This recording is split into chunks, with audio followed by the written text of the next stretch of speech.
All right, back with another live stream. Man, it has been a while.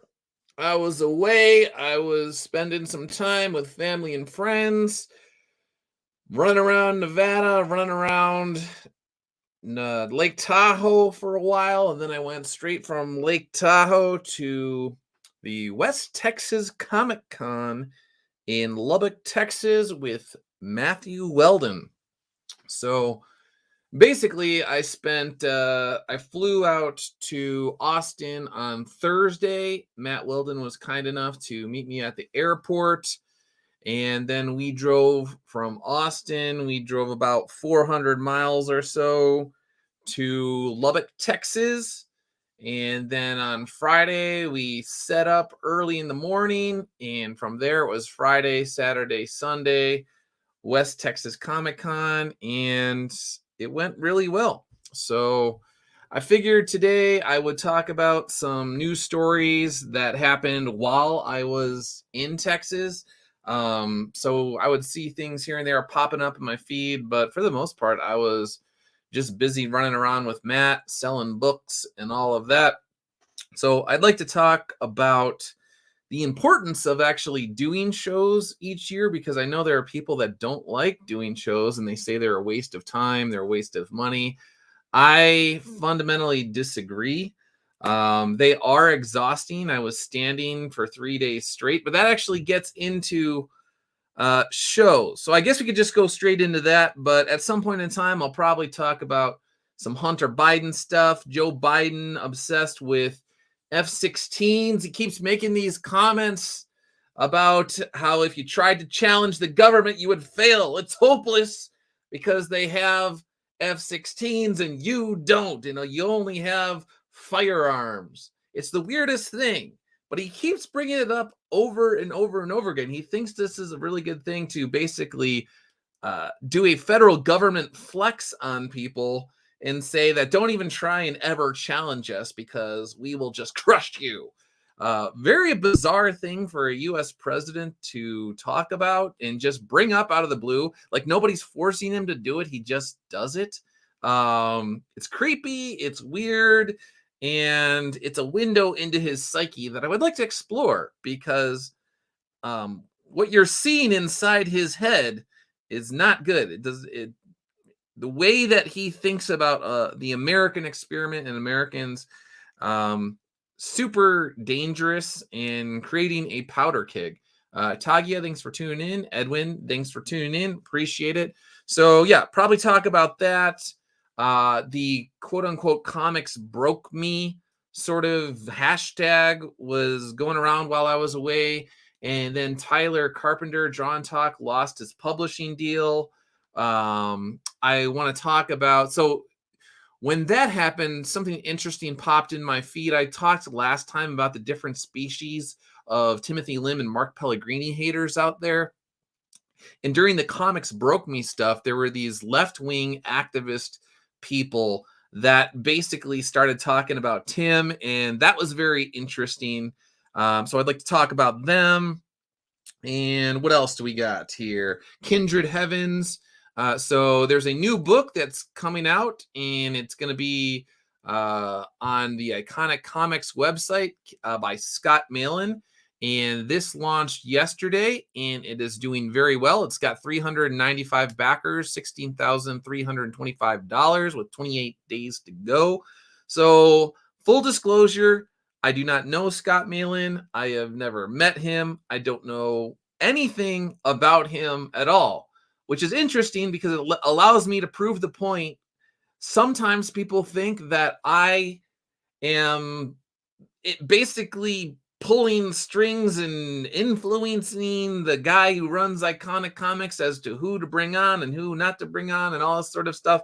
And then I tell people, hey, dude, I really don't. I mean, every once in a while, people will talk to me about random stuff, but it's not anything to this sort of level.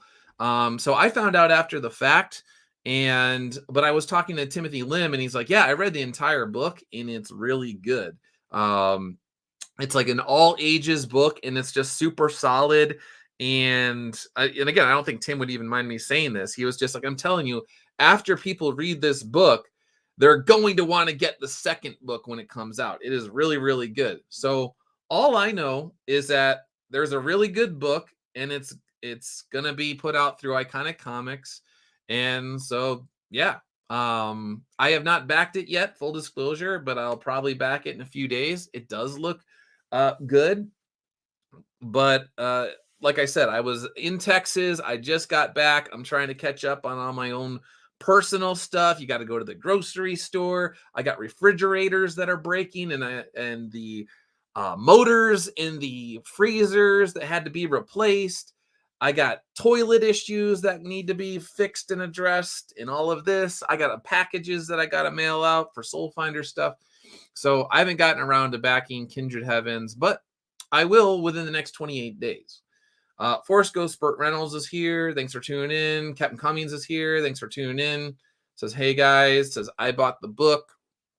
So yeah, like I said, it looks good. All I really care about is that the books that go on the Iconic Comics website are quality. And Tim said that it's quality. If Tim says it's quality, I have to believe it is. He has never led me wrong on quality books before. So if you're looking for a good book that's got Tim's seal of approval, then check it out.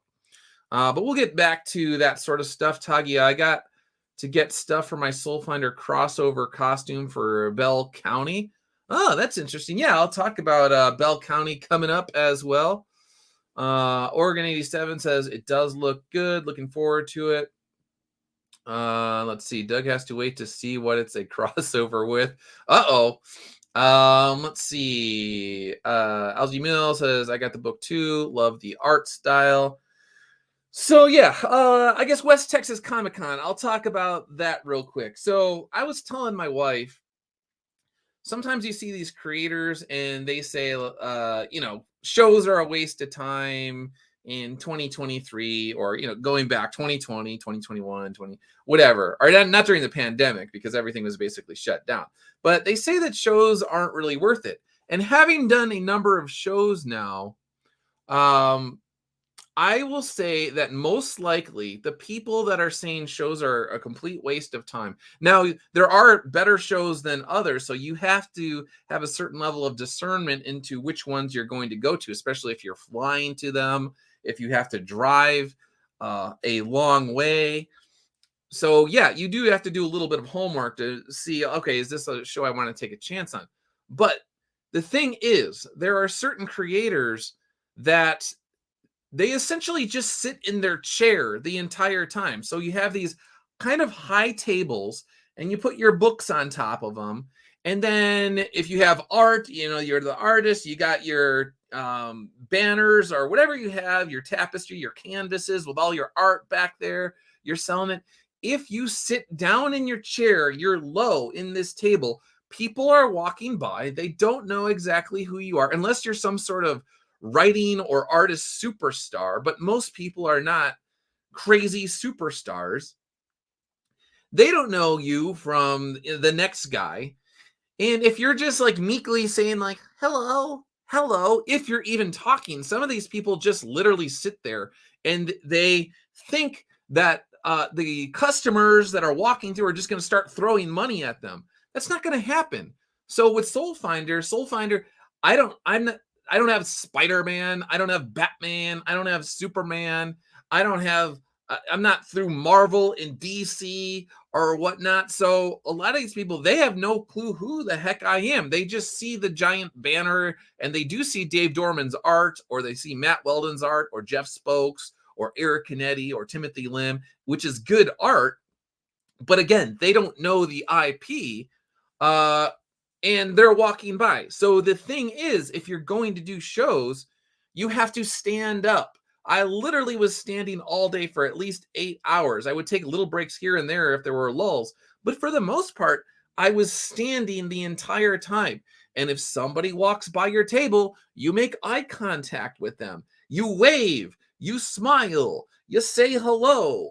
If they have a cool shirt on if it's cool, you can just comment on the cool shirt.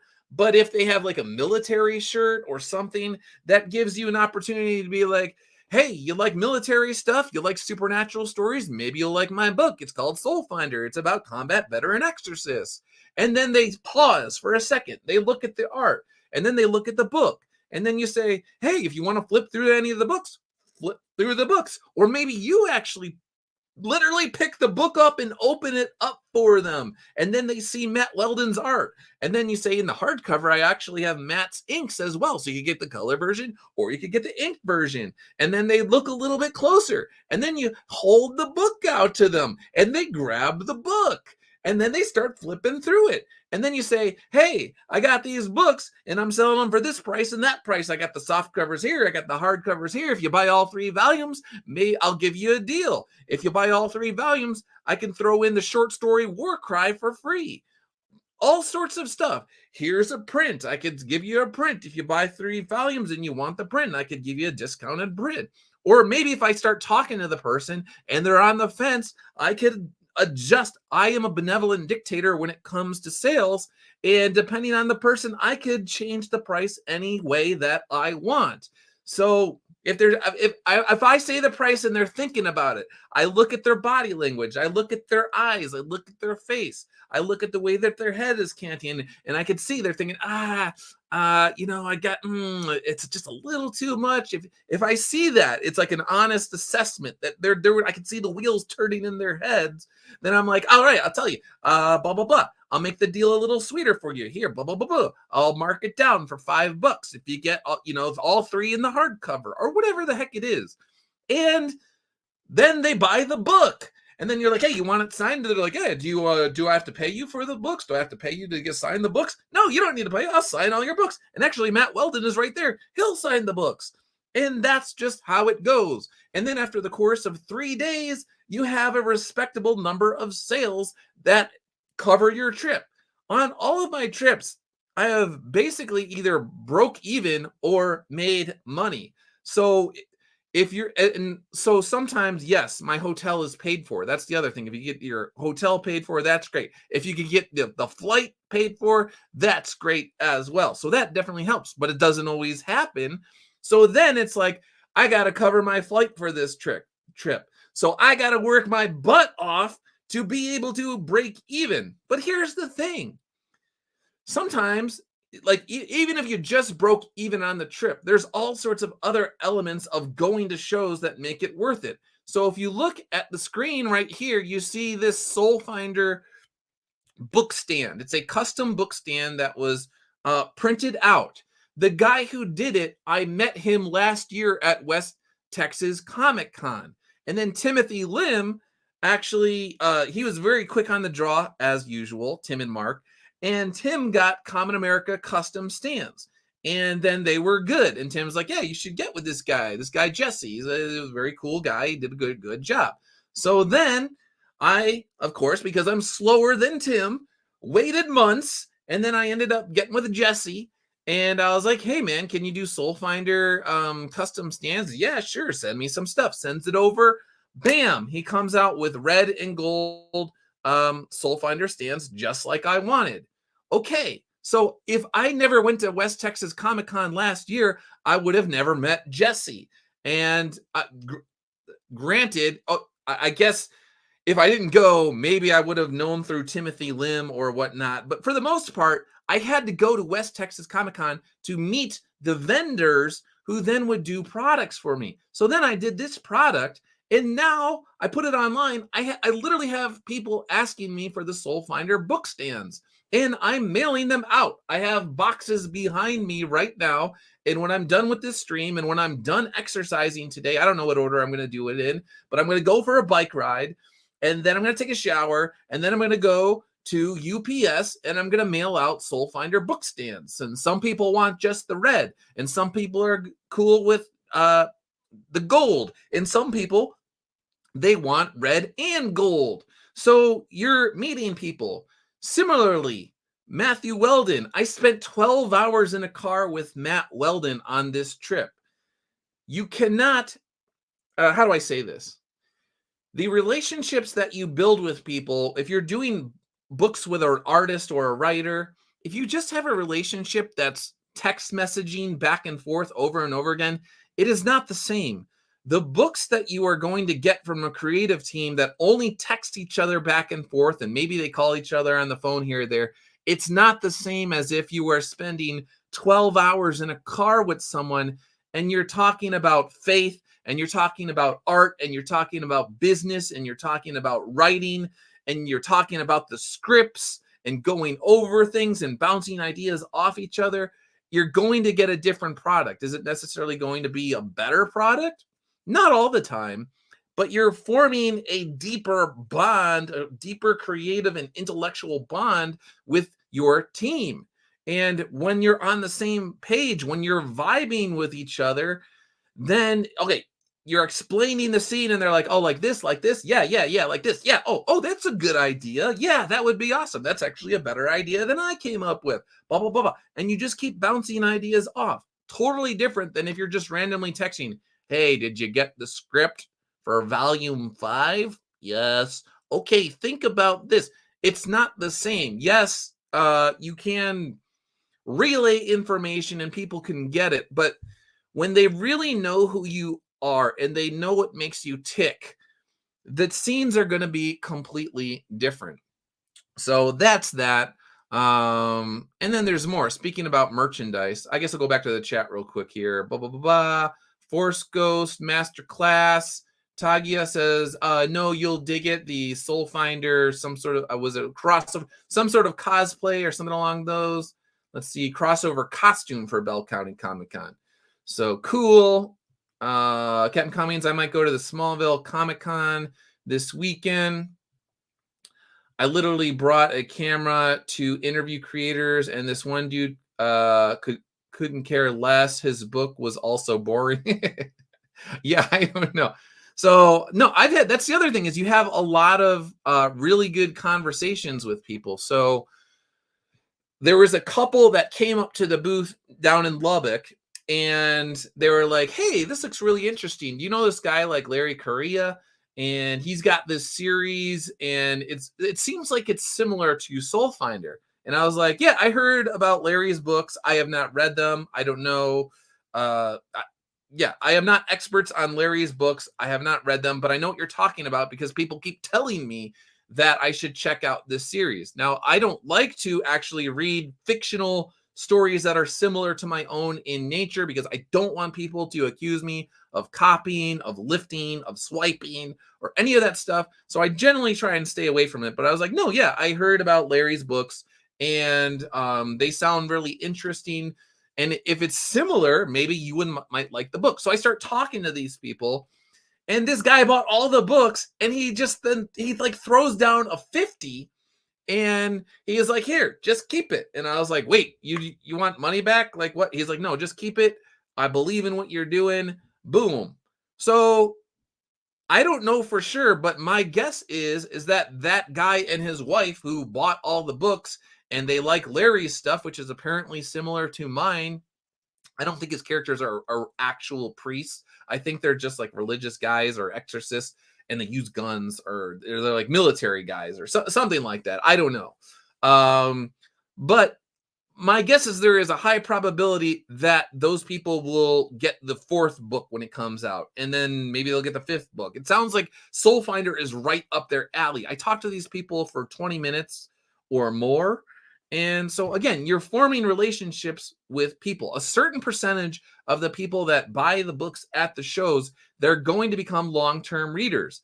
They're going to go to iconic comics. And that was the other thing. I was like, oh, do you like Lovecraftian stuff to some of these people? And they're like, yeah, I like Lovecraftian. Oh, there's this guy, Alejandro Mirabal, and he's got a book called Long Harbor, and that's on iconic comics. So if you like Lovecraftian stuff, it's pretty dark. It's not it's how do I say it? It's not crude at all. It's not X-rated and but it's very, very dark and it's very creepy and you'll probably want to get in the shower and use a washcloth after you read this particular story. But it's Lovecraftian. Oh, okay. I'll check that out. Hey, I like your shirt. You like X-Men like 90s stuff? Well, you might actually like Arc Athena. Eric Canetti has a book on the Iconic Comics website, and he's very much influenced by that era, and he wants to recapture, just do really cool team books with a whole cast of characters and blah blah blah blah blah. And I think you'll just check it out. He's really good arts. Oh, actually, here, check out his art. I pull out my phone, show him some Eric Canetti art, whatever, and that's how it goes. So just going to the shows, I can then point people to the other projects that are on the Iconic Comics website. And it all sort of feeds on itself. It's part of a larger picture about what is going on. So I'm just like rolling here. So my mind always goes like 1,000 miles an hour. Speaking of all that, so somebody was telling me that there was a stream the other day where it was Gat and Rowe, the war campaign guys, and they were talking about my role in the history of indie comics over the past 5 years, and they were very nice. Gat was very nice. He does the Vestige books. And so anyway, someone was asking about my role in indie comics over the past 5 years.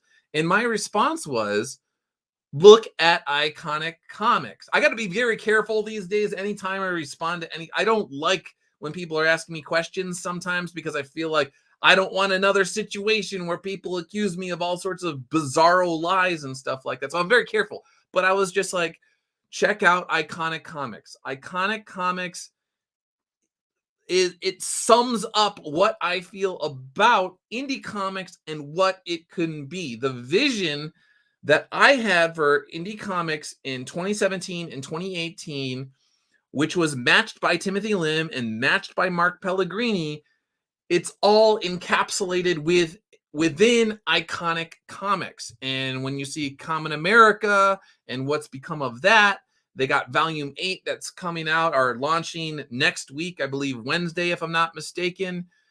Tim and Mark, again, it's the same vision realized within Iconic Comics. You put all of these creators under one roof. They all have solid books. They all are very serious individuals. They want to go to shows. They want to shake hands with people. They want to meet people face to face. They don't think that the world ends at YouTube. Yes, I know I'm on YouTube right now, but it's not the end all be all. Twitter is not the end all be all. Instagram is not the end all be all. TikTok is not the end all be all. Genuine human interactions are incredibly valuable.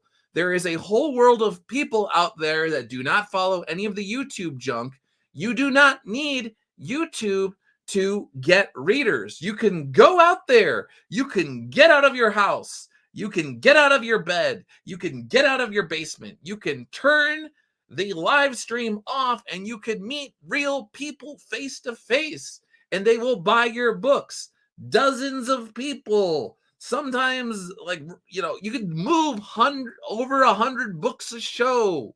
And though, again, a certain percentage of those people will then go to the Iconic Comics website and they will buy the books. There's multiple roads to success, no matter how you define it. And actually, that gets into the Tyler Carpenter stuff. So Tyler Carpenter was on the Draw and Talk Duder. He was giving advice to creators, and there was this Comics Got Me Canceled thing, and it was about how the industry screws people over, and it's a cold industry, and it'll destroy. I don't know. I wasn't watching all of it.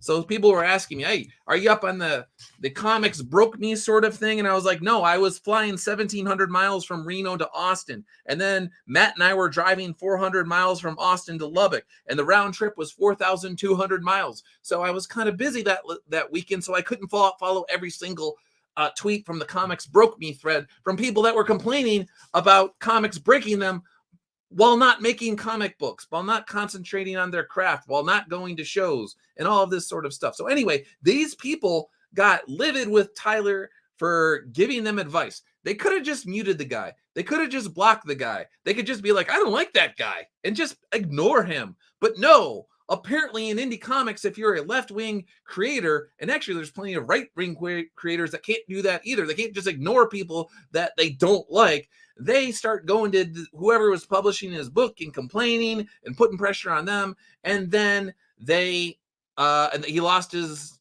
book deal, whatever it was. And speaking of how weird indie comics is, I actually had people that were emailing me, and Tyler was like, I'm going to go off on these people. There's monsters behind the scenes. And then they were like, hey, Doug, is Tyler talking about you? And I was like, this is the fruit of all the lies that have been said about me over the years, because I have nothing to do with this. I was in Tahoe when all this was, I was with my wife and my sister-in-law and her friend, and we were on a boat on Lake Tahoe, and we were just having fun or whatever. And people are like, is Tyler going to call you a monster? And I was like, I have no idea what this is about. This is not about me. What are you talking about? So, but I understood where he was coming from. His heart was in the right place, but he thought it was going to be another instance where somebody was going to be like, Doug Ernst is a monster. And it was like, no, dude, it's not about me. In fact, it was about these left-wing crazy people that went off on him. So you have these people that are just like, this guy admits to having no solidarity with artists in the industry and yet wonders why no one wants to work with him. Well, of course he doesn't have solidarity with you because you guys are jerks. You're mean people. And so this came up as well. And this guy, okay, I'll get to that. So this came up in my feed, and this one's blocked. But anyway, so all of these people are going off on Tyler, and they're like, this dude is EVS adjacent, blah, blah, blah, blah, blah. And then Vicky comes in. She's like, he's not CG, like whatever. And then, of course, they're like, are you sure? I know it's not outright declaring his allegiance. These people are so immature. They're like 7th graders or 8th graders, their mentality. You want to know why you're not successful? Because you act like you're in middle school. You act like you're in 8th grade. I know it's not outright declaring his allegiance, but it's probably pretty safe to say he's at least very CG adjacent, an ally to the CGs, cousin kissing with the CGs. Okay, so these are the types of individuals that are going after Tyler from Draw and Talk.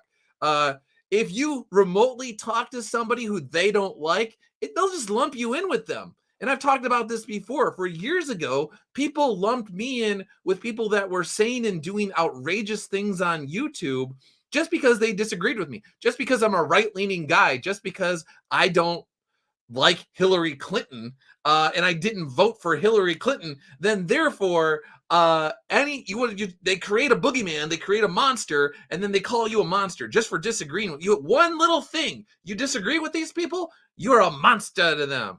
So anyway, Vicky comes up and she says that, Tyler's friends with Timothy Lim, and, Ethan doesn't like Tim, blah, blah, blah, blah, blah. So then this guy, Jarrett, comes back again. He's like, adjacent. Their ideals seem to be in line. Tim Lim, who did the pro-Trump book. Tell me that you don't read Tim's books without telling me you didn't read Tim's books, because Trump's Space Force isn't a quote-unquote pro-Trump book. It's a fun, lighthearted satire. It's just fun. It's not, obviously Tim is a right-leaning, he's a conservative guy or whatnot, but it's not what they're making it out to be. It doesn't matter that they aren't friends with EVS. So it doesn't matter to them. They don't care. They see Trump and they melt down. They're like, Trump. Yeah. Let's see. We'll call it Comics Turnstile instead of Comics Gate, a rival piece of Shiza group who can fight each other.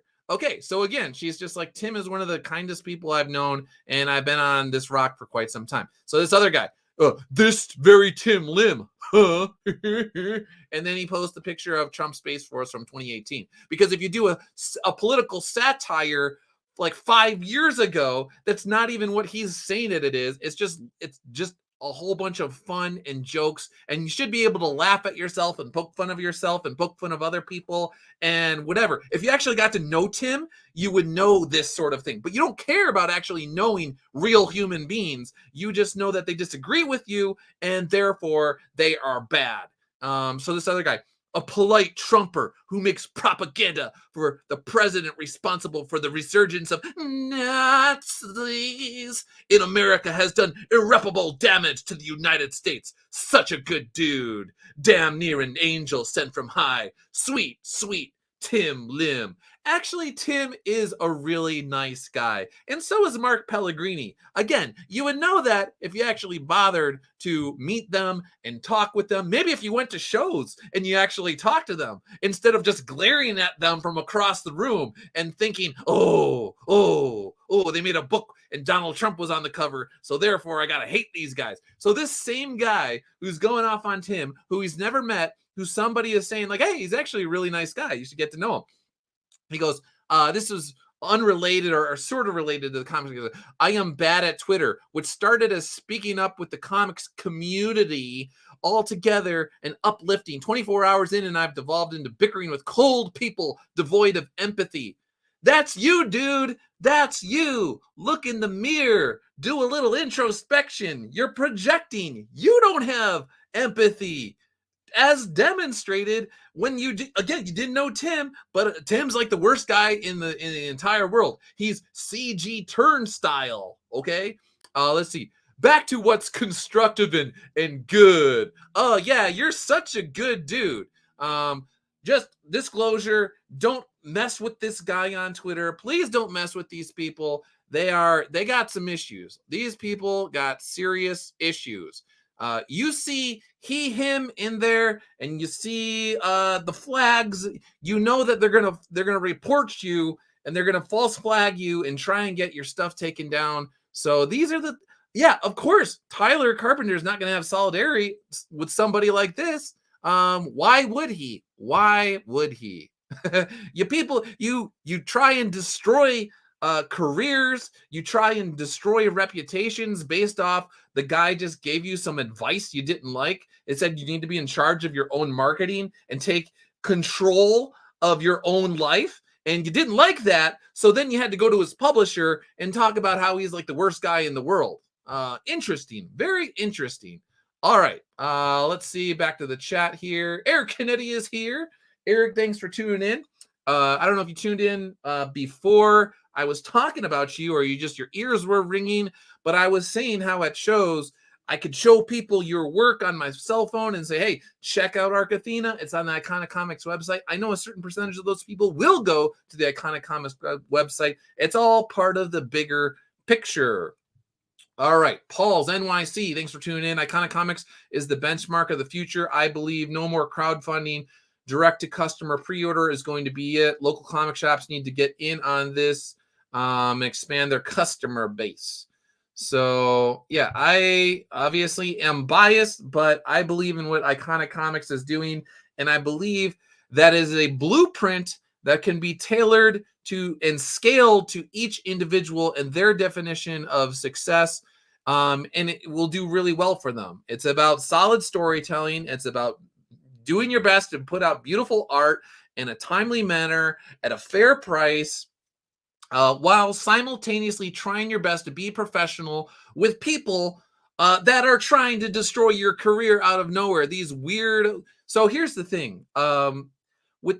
With some of these guys, how do I say it? I've said this before. You don't want to try and cultivate a creator base. You want to try and cultivate a reader base, because when you deal with creators, a lot of them in the industry are these activist types. They're total ideologues. They're blind to how they're just filled with hate.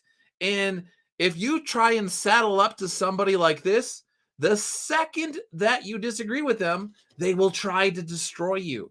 So you don't want anything to do with these people. They're very strange. They're very odd. They're very bizarre, and they're unhealthy. They're very unhealthy. Speaking of unhealthy, that goes into Samuel L. Jackson, and the Disney Plus, the Scrolls, and blah blah blah blah, Secret Invasion, and here we go.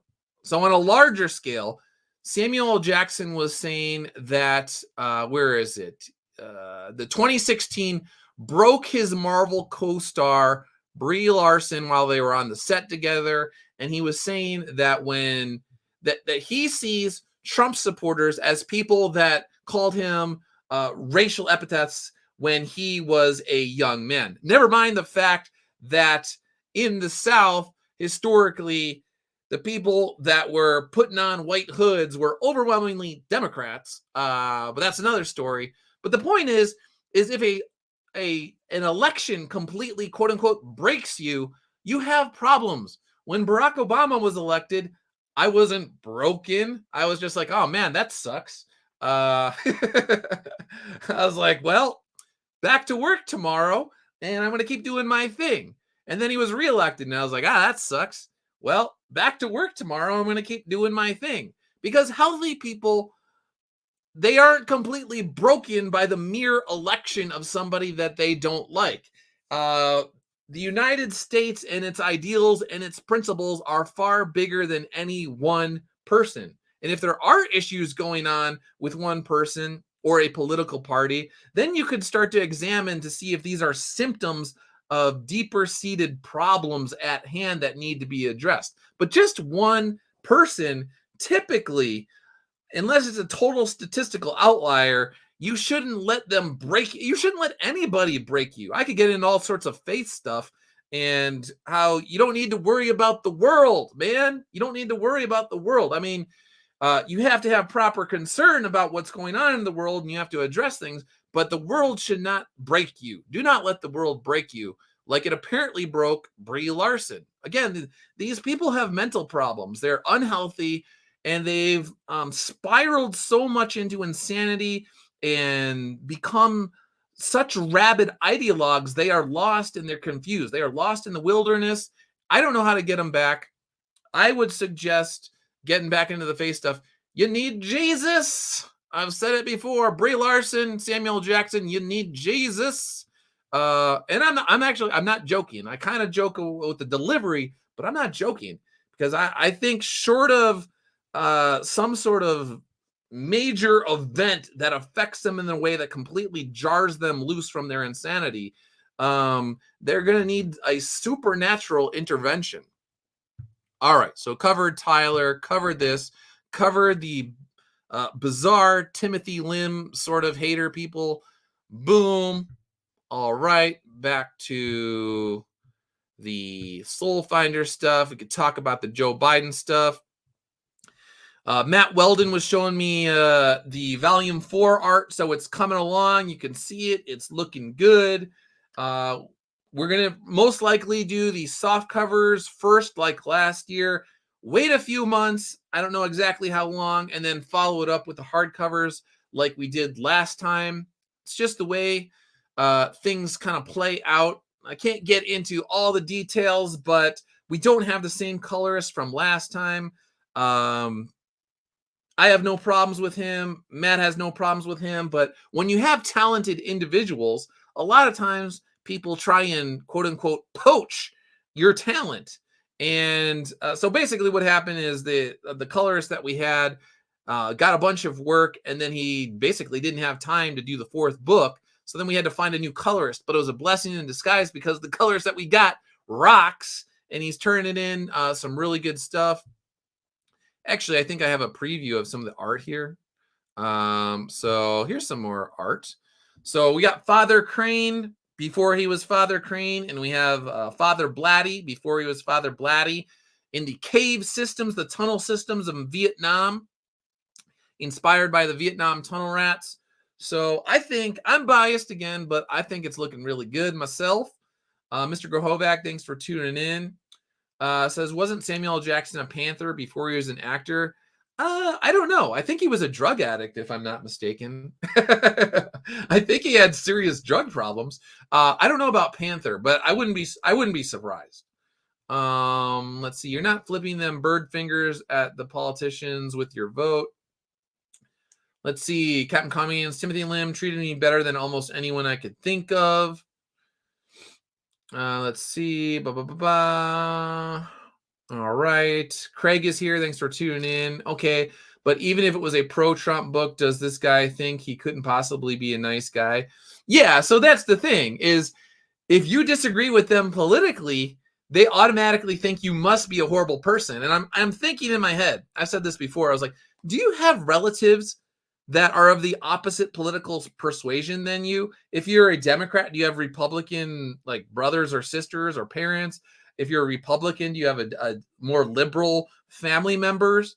Because if you do, I would hope that you are able to continue to break bread with your relatives, and maybe your relatives disagree with you on certain things, but they can still generally be nice people, and you don't have to completely cast them off. I was talking to somebody else about this. So social media has done this thing where it claimed that it was going to unite people, and it does in many respects. It offers connections that you would not otherwise have. But social media has created a society in which there are many, many, many shallow relationships. The relationships are not deep. They do not have a depth and breadth to them that could sustain just what in the past was a normal disagreement. So people have Twitter and they have Facebook or whatever, and they have really shallow relationships. And then as soon as somebody doesn't makes them upset, they unfollow them. They cut them out of their lives, because when you have a shallow relationship in your mind, you're like, it doesn't matter. I could cut this guy out. Whatever. He's gone. Boom. See you later.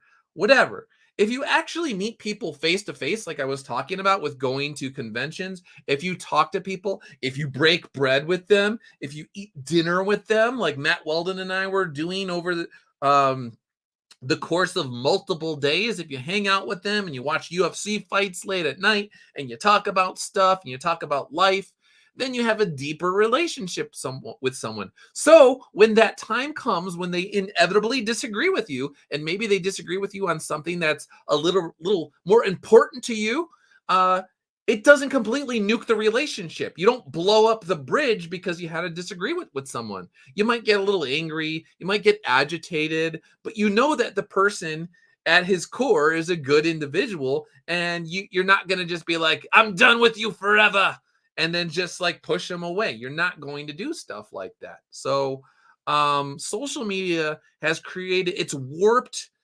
individuals in strange ways where they think that they're more connected to others, but they're really not. It's a very tenuous thread that is tying people together.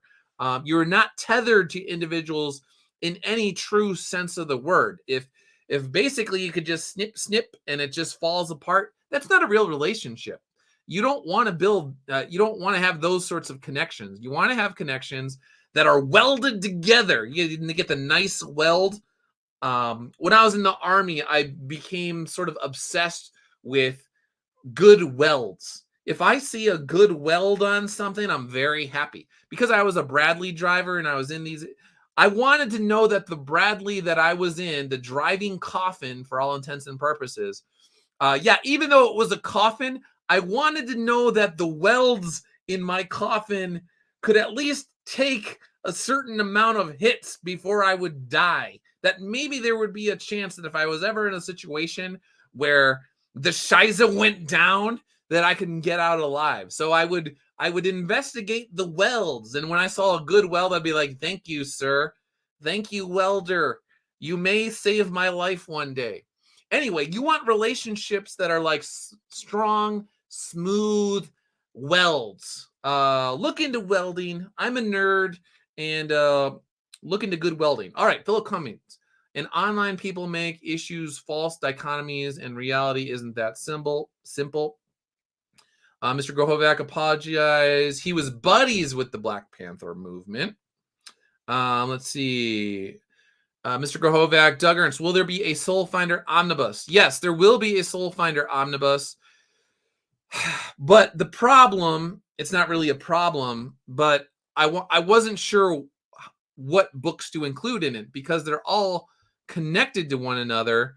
So I want Weldon, good welds, Weldon. Tagia, good one. So anyway, sorry, it's cracking me up. I just lost track of the omnibus. So I wanted a situation where I had Crane's origin and then a Crane tail, and then Redder's origin and at least a Redder tail in there. But in order to do that, I need to get through volume 5. So volume 4 is Crane's origin, and then volume 5 is 1980s which is a crane tale, but it's also Soul Finder 78's origin, and it's William Neville's origin from Black Tide, because then volume 6 is the final showdown between William Neville and Father Crane and everybody else, but primarily Father Crane. So then it's like, do I just wait until I have 6 books and put all 6 into an omnibus? Do I just do the first 4 volumes and then the short stories that are going on? What do I do? So I'm struggling with what books I want to have in the omnibus. And part of me wants to have Crane's origin for sure and William Neville's origin if possible, but that's volume 5. So I'm not sure exactly what I want to do. Captain Cummings, 80s Soul Finder story. Yes, that is a Cold War story that, again, involves Captain Neville, and it involves his initial descent into the occult and why exactly he saw the occult as the answer to his problems, and actually the answer to the United States problems. And that gets into second strike capability, and it gets into gathering intelligence for the Cold War so we can defeat the Soviets. So if you have secret knowledge that other people don't have, the Soviets don't have, and you could access it through the occult, I'm spoiling some things, then that would be a Cold War game changer. And you could save American lives if you just had this secret knowledge that others do not have. So I'm really happy with the way that turned out. I was talking to Matt about the climax the other day because it's kind of confusing, or I was afraid that it could be very confusing.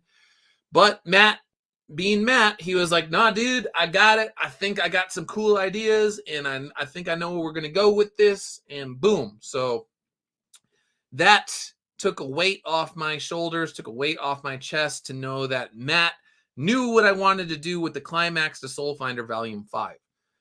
Again, meeting people face to face is very important. All right, got that. Speaking of merchandise, speaking about omnibus, this will actually, I'm using this way too early. You can't see the entire the entire image, but this will likely be an omnibus cover. So I have the Eric Canetti art, and I have this, and I might get another one because there's the soft covers, there's the hard covers, and there's first editions and second editions and all of that. But anyway, it's a wraparound cover, and on the back you'll have all the villains from Soul Finder, and then on the front you got Redder with his spiritual sword, you got Crane with the spiritual harpoon from Black Tide, and you got Chua with his rifle. Let's see what to do. Ask Mark. I'm sure he has an opinion. Let's see. Opinion on the omnibus. I mean, sorry if I'm losing track of the comments here. I apologize. All right. Oh, anyway. So yeah, as I was talking earlier, I ordered a number of these Soul Finder tumblers in white and light gray that should be coming in the near future. So if you want a Soul Finder tumbler, I will mention it on YouTube in the future, but reach out to me at douglasernst@douglasernst.blog, and when they come in, we can work something out, and I will get you a tumbler. And then I know for sure, I haven't tried it with hot drinks, but I know that I used it at the convention, and I poured cold water into it at like 8 o'clock in the morning, and then it was 3 o'clock in the afternoon, and I was drinking it again, and it was still cold. It was, so I know that they're quality tumblers. All right, boom. All right, what else we got here? We covered Kindred Heavens. Let's see, 396 backers, 28 days to go. I'm sorry, 397 backers, 28 days to go, $16,401. So congratulations, Scott Malin. Like I was saying earlier, Common America Volume 8 and Omnibus 2 coming out next week, or the campaign is launching. Check that out. Boom. All right, we've gone through all of that. Do we go to the political stuff, talk about the Biden stuff? Why not? Let's talk about that. All right. So there was the Hunter Biden thing, which is not part of this tweet, where he issued a guilty plea to tax evasion, but for the most part, it's a misdemeanor and nothing's going to happen to the guy. And it's very interesting to me. Dave says, and the water was still wet. Yes, the water was still wet in the tumbler. So the Hunter Biden stuff to me was very interesting to me because once again, it shows that if you were in Hunter Biden's position, you would be in an orange jumpsuit. They would throw you in a federal pound me in the butt prison, Office Space reference there, a federal pound me in the butt prison for years. But because it's Hunter Biden, he gets to plead to a misdemeanor deal, and they're going to wipe it clean, and probably his dad will pardon him or do whatever. So there's no consequences for his actions. So interesting to me that this is what they focus on when there was a laptop that has been proven to be legit with all sorts of heinous things on it. Russian prostitutes on video, got prostitution, human trafficking sort of stuff, money laundering, all of this. The emails come out. This family has got dozens and dozens of LLCs and companies. What do they actually make? What is the product? What are the widgets? What are the gadgets? What do they make? What do they sell to people? We don't know, except access to political power for money. The emails show that while this guy's dad was the vice president, he was flying all around the world and making deals where he was getting paid money that he was then giving back to pay his Russian prostitute bills and his cocaine addiction and whatever is meth addiction or whatever else was rotting his teeth. And all of this is on a giant laptop, and they don't care about it. They don't care about all they are going to go after him for, which is not even going after him, is a misdemeanor of not paying the taxes.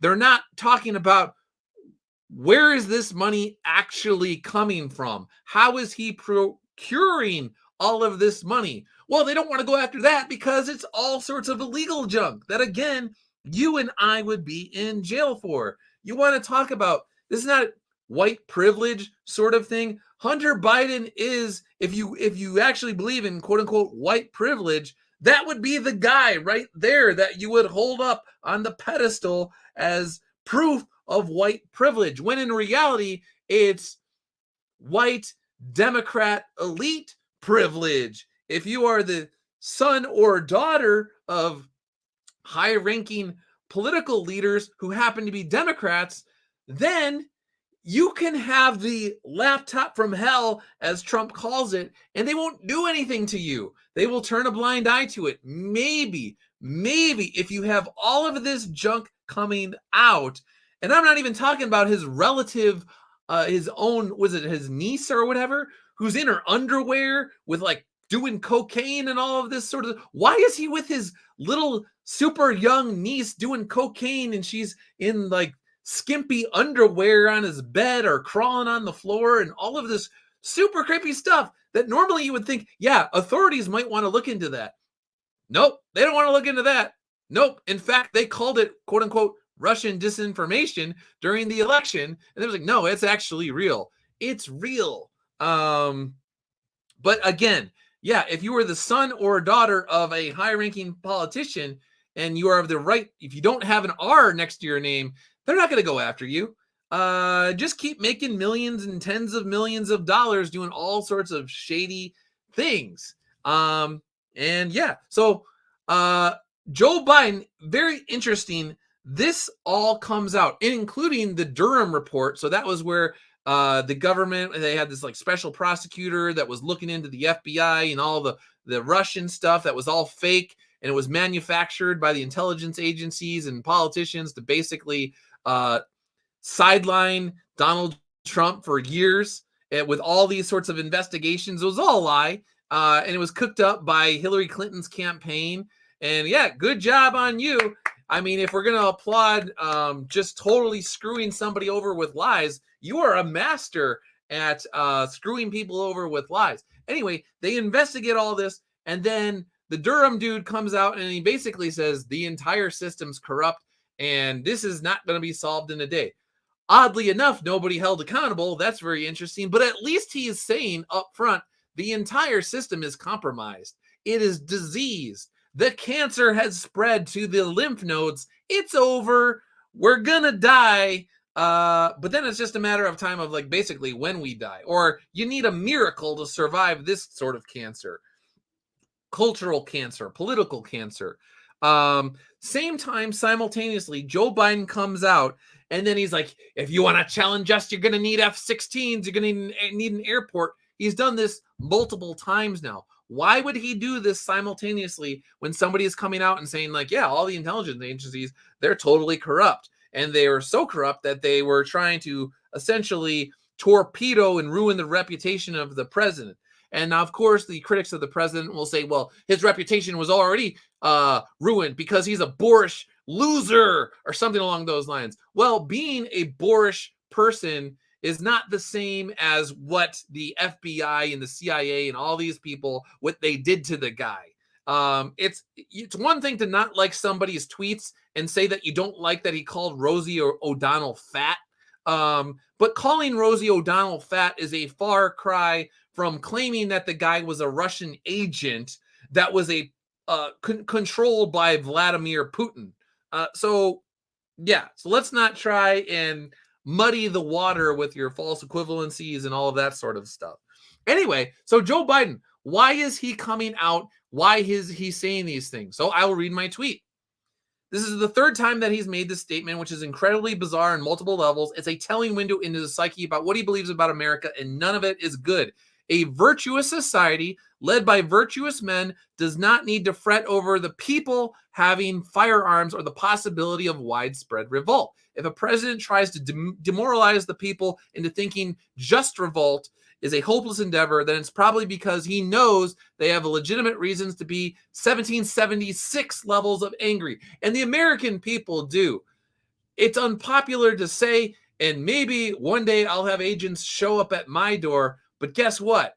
It's 1776 level angry time. I hate to say it. I don't know exactly what that means. I just know that there is a powder keg right now from the level of corruption that is verified from high-ranking political appointees and people that were tasked with investigating this sort of stuff. This is not just me saying it. It is the Durham report and others saying it. They're saying, yeah, this is totalitarian. The totalitarians are here and they're in control. And you want to talk about secret invasion and scrolls and all of this sort of stuff. The scrolls are there. We know the scrolls are in the US government, and they're in the CIA, and they're in the FBI, and they're in the intelligence agencies, and all of this sort of stuff. And they are politically weaponized, and we don't know what to do about them because they have junk on all of us. And anytime we try and rein them in, they try to destroy us. We don't know what to do. Help us. Well, ultimately, that task falls to the people. What does that mean again?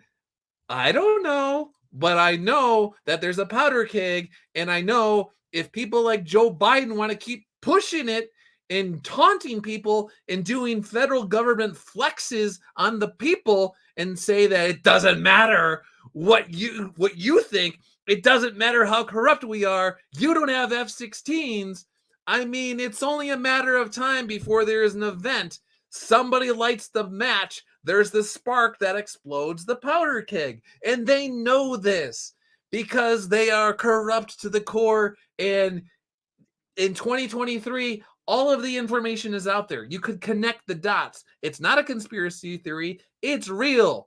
These are scumbag, evil people. A lot of them are downright evil. And so, again, how do you deal with evil? Well, we'll find out. Anyway, the fact that he feels this issue needs to be addressed at all is a confirmation that our nation is in a precarious place.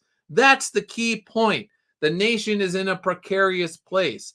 I don't know how you can be an objective observer and look at what is going on in the United States today and look at what went on in the 2020 election, actually 2016, 2020, the 2022 election in Arizona and other places, and not come to the conclusion we are in deep shiza.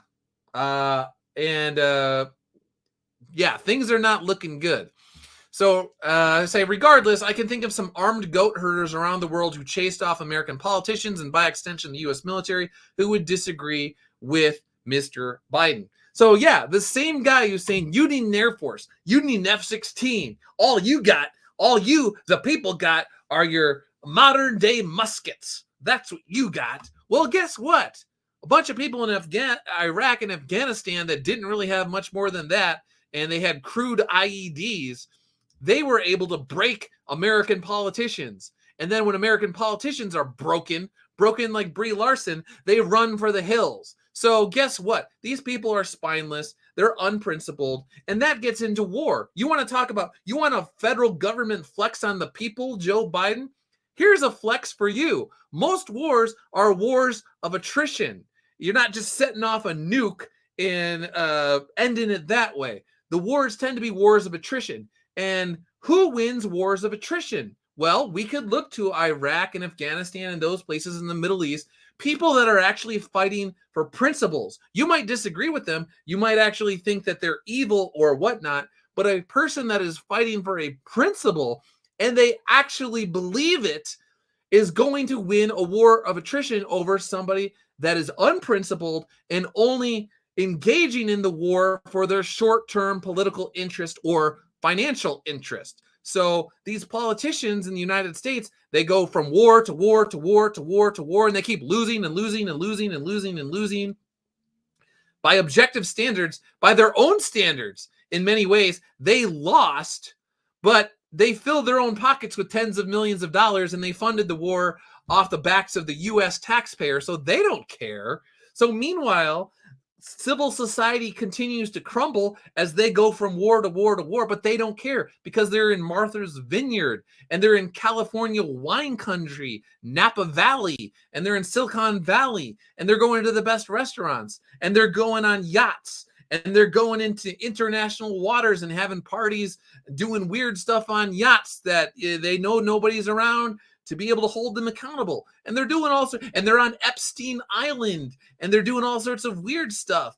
And then when that comes out, then somebody else buys the island or whatnot. And so I promise you that all the junk that was happening on that island, it's happening somewhere else now because they found another guy who they can funnel billions of dollars to or whatever, and he will host their parties somewhere else. It wasn't a conspiracy. For years, people said it was a conspiracy. Turns out, no, it wasn't a conspiracy. There was an island where people like Bill Clinton went to it, was it like 25 times, told the FBI, the Secret Service, yeah, we don't need you on this one. Just stay behind. I got to go on the Lolita Express, the plane that takes people to this crazy island where they got human trafficking going on and drugs and all sorts of stuff. Yeah, Secret Service, just stay behind. That's verified fact. That's not conspiracy. Fact. So anyway, that's my Joe Biden, Hunter Biden soapbox of the day. I'm sure the guy that was going after Tyler Carpenter would not like this particular commentary, but the truth hurts. We are in a bad spot right now. I don't know how we get out of it. But like I said before, pray. And if you're Catholic, pray the rosary. Because that's what I do. Because I don't know what else to do at this point. Just lean on God. So let's see. Mr. Gahovac, no politician is in charge. The people in the shadows run things. Yeah, the politicians, it's like Chuck Schumer I was talking about before, where he's like, the intelligence community has 6 ways to Sunday to get back at you if you go after him. So it's like, yeah, he's totally controlled. He's controlled by the administrative state. But he's in on it. So it's a weird thing where it's like, he's not in charge, but he is in charge. So he's in charge to the extent that he's out there. He's the public face of people. But yeah, all these people are compromised. They have dirt on all of them. They let them know. Going after Donald Trump for having his own documents from his own administration. Here's the thing. You're the president of the United States. You have complete access to all of these files, but then they want you to believe that the second that you're not president, all the files that you were reading during the course of your tenure in the White House, you're not allowed to see those anymore, even though you already saw them, even though you already had access to them, even though you might be writing your memoirs on your time in the White House and you want to look at and make sure you get everything right because you need all the papers that were classified that you saw so you could write your memoirs. They're trying to say, like, no, you don't have you should not have authorization anymore to view the files that you already viewed, to view the files and have access to the files that you had access to for 4 years. You don't get those anymore. And if you don't turn them in, then guess what? We're going to charge you. That doesn't even make any sense at all. He was the president of the United States. He gets to have his files, and they don't get to take them back and say, like, you don't get them or whatever. So here's the other thing is what they do. That's classified. That's classified. That's classified. Classified is a euphemism. I may have said this on my last stream. It's a euphemism for stuff that we don't want you to know about. So they go to shady meetings with people. They do all sorts of shady things, and then they say it's classified. So then when you file a Freedom of Information Act request and you get your request back maybe months or years later, and then sometimes you only get it back years later after you threaten to sue the government or you actually sue the government, then it's all blacked out and there's nothing there because they don't want you to see all the corruption. And if you're lucky, sometimes the corruption slips through the cracks. They didn't classify the document you wanted, so then you get it. But for the most part, they're always covering their tracks, and they use classification of documents to cover their own corruption. Do you see how it all works? It's a giant web of evil. And I guess that will be a springboard to tying it back to Iconic Comics and Soul Finder, since there was the Devil's Web in Soul Finder Infinite Ascent. So, yeah. I could talk about that sort of stuff all day. I could just keep riffing on it, but instead, let's go back to Soul Finder, Volume 4. It's being colored now. We got really cool pages being colored. I'm very happy with it, and I can't wait until you guys see it. It's going to be at a good price, a fair price. We're going to do the soft covers, and then we're going to do the hard covers, and then Matt should be on to Volume 5 in the near future, and I'm super psyched. So anyway, guys, it's always good to catch up with you. Force Ghost, Burt Reynolds, Captain Cummings, Mr. Grohovac, anybody else that was in that I missed, Tagia, Dave, Paul, Eric Canetti, anybody else I missed here? I apologize if I missed you. Edwin and Oregon 87 and anybody else that I may have missed. Are you saying that you want the omnibus to be chronological? So here's the thing with the, I guess I'm not tuning out right this second. So for the omnibus, so each story is, I'm not signing at you. I'm signing at how am I going to explain this? Each book is its own self-contained tale. But when you read the first 6 volumes, if all goes according to plan and the 6th book actually comes out, I don't die in a plane crash or something like that, the 6th book actually comes out, then you'll get the first major character arc, and then all the the smaller, the sub arcs or whatever, the Nebel sort of arc going on. So I'm kind of torn about how I want to do that. But yeah, that's the thing is you could read the books in any order you want, because Volume 4 is actually a prequel and it takes place during Vietnam. So, and then Volume 5 is also a prequel as well because Father Redder isn't even there. So I will have Father Redder. I have a short story coming out, Noctis Terrari, mentioned before. Eric Canetti has done some amazing art for it. I've shown it. It's actually, if you go to the YouTube homepage, like I think it pops up as the preview. So that's coming out. I'll have most likely have a short story coming out next year as well with Redder. Redder may or may not appear in other stories in Iconic Comics books. Can neither confirm nor deny. And then, yeah, we'll see. But then Volume 6, we'll have Father Redder, Father Crane. If all goes well and Tim and Mark are game, maybe we'll have Blatty back. Maybe I don't want to ruin things. So, yeah, so that's the deal with the omnibus. But like I said, I would like to have Father Crane's origin at least in there, and maybe the 80s Cold War tale, which then leads into Crane mentoring Father Redder, which then leads into Black Tide, which then leads into Infinite Ascent. And Stephen Falk as the CIA, the rogue CIA guy who's a drug kingpin in a Tibet type nation that's close to China, etc., etc. Let's see. Someone is crowdfunding a restoration of that skateboard film from '78. Speaking of skateboards, oh wait, I shouldn't have said that. There's other Soulfinder merchandise that I gotta get back on. I've been slowly doing it, so I might as well just say I have been exploring skateboards for a while, and hopefully we'll have a Soulfinder skateboard down the line. But I gotta get back. I got sidetracked. I had the Soulfinder vinyl, which should be good to go soon. I already put my down payment for that, but then it's just you're in the queue and you're waiting. But all the cover art and the label art and the files are all in the hand of Third Man Pressing. And so the Soulfinder vinyl should be available hopefully sooner rather than later. And I might even ask them if I can get like a few advance copies that I can sell at Bell County Comic Con. We'll see. So let's see. Captain Cummings, that's how Operation Mockingbird was found. A simple slip mistake and a diligent reporter.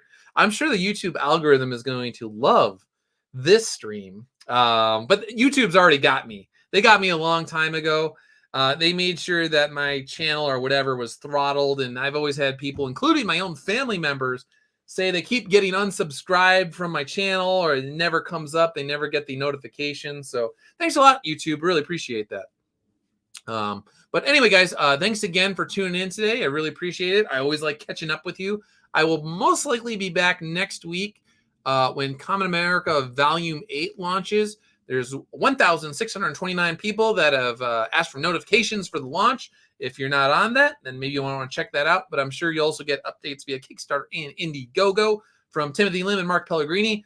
All right, that's about it. I will see you guys later. Thanks again. I appreciate it as always. See ya. God bless.